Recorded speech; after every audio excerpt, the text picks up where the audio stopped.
I came from a family where nobody in my family had ever gone to law school. I was I grew up in a poor family. The fact that Tim Waltz wants to turn it into a bad thing, that I actually worked myself through college, through law school, and made something myself, to me, that's the American dream. And if Tim Waltz wants to insult it, I think that's frankly pretty bizarre.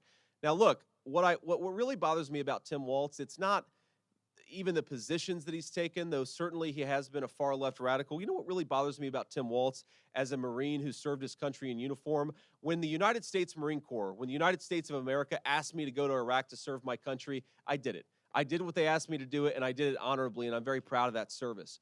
When Tim Waltz was asked by his country to go to Iraq, you know what he did? He dropped out of the Army and allowed his unit to go without him, a fact that he's been criticized for aggressively by a lot of the people that he served with.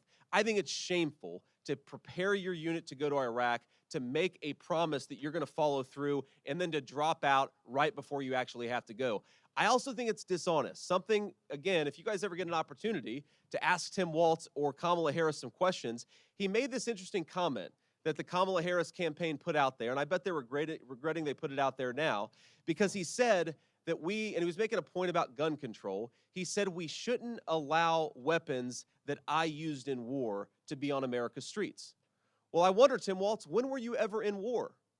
What was this weapon that you carried into war, given that you abandoned your unit right before they went to Iraq, and he has not spent a day in a combat zone? What bothers me about Tim Waltz is the stolen valor garbage. Do not pretend to be something that you're not. And if he wants to criticize me for getting an Ivy League education, I'm proud of the fact that my mamaw supported me, that I was able to make something of myself. I'd be ashamed if I was him and I lied about my military service like he did.